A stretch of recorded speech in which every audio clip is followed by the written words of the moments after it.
2020, you are watching the news in Africa and the world with focus on the global pandemic, the coronavirus. Madagascar's President Andry Rajoelina, during an interview on Sunday evening, announced measures that clinical trials of injecting Artemisia based on new patients of COVID-19 will be carried out as of this week. He added the plant can cure many diseases and if not acted upon swiftly, other researchers will overshadow them. He urged that the Malagasy must continue to follow measures put in place to combat the spread, which has already infected 151 people tested positive. The state of health emergency was extended to 2 weeks on Saturday with the compulsory wearing of face mask.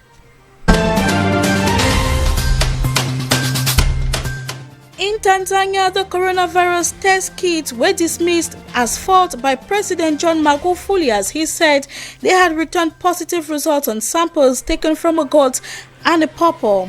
Magufuli, whose government has already drawn criticism for being secretive about the virus outbreak and has previously asked Tanzanians to pray the COVID-19 away, had instructed Tanzanian security forces to check the quality of the kits.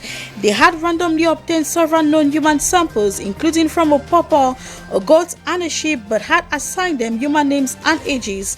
The samples were submitted to Tanzania's laboratory to test for COVID-19, with the lab technician left unaware of their origins. He tested positive, the president said, adding it meant that it was likely that some people were being tested positive when in fact they were not infected by the coronavirus.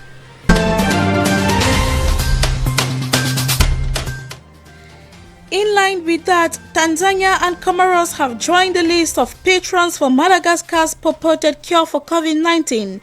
Both countries confirmed their interest in the herbal cure over the weekend.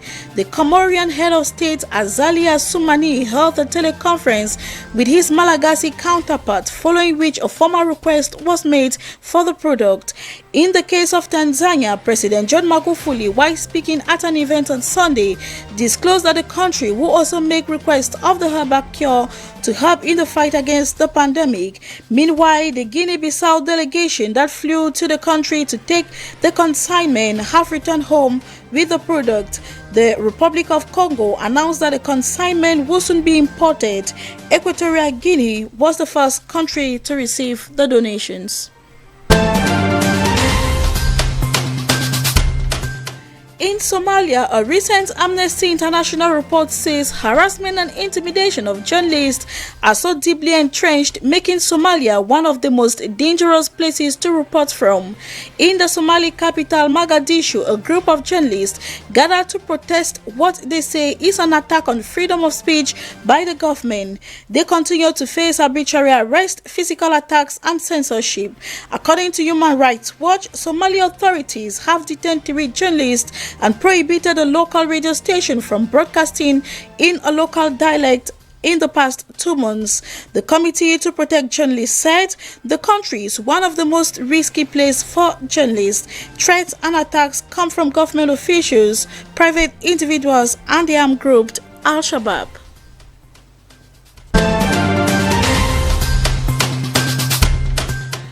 Out of the African continent, President Donald Trump of the U.S. relaunched his election campaign with a live television event promising an early coronavirus vaccine and urging Americans to put the pandemic behind and embrace an incredible future.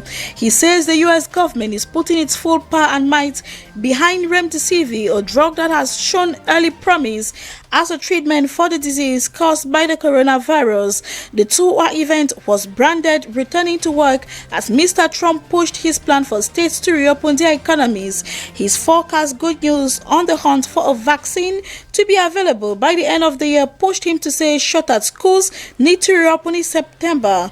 The Republican businessman is doing poorly in most polls ahead of November presidential contest against Democrat Joe Biden, who remains shuttered in his Delaware home.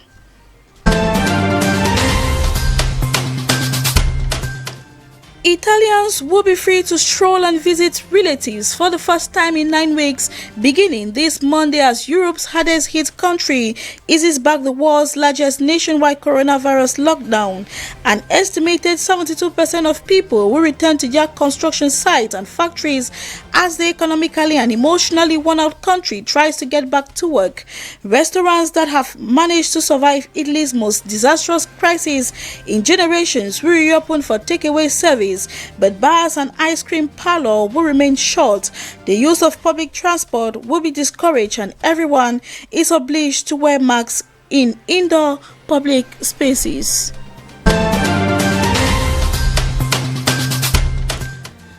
A rare televised hearing in Israel's High Court allowing the public to watch the latest round of the political crisis that they have been living with more than a year. After 3 elections, would there finally be a government this week? Israel's troubled coalition government has not sworn in yet, but is already facing a major legal obstacle. The agreement for a rotating co-equal premiership between Benjamin Netanyahu and his former rival Benny Gantz requires changes to Israel's fundamental basic laws to allow each mistrustful partner the guarantee they want to ensure the deal sticks. Sunday also shows the focus on the other issue, whether Netanyahu, involved in 3 separate corruption cases, will legally form and lead a new government. The law requires ministers in such a position to resign, but not prime ministers, leaving room for legal arguments. That was it for today. Don't go away as programs continue. Until we meet, do take care and stay safe.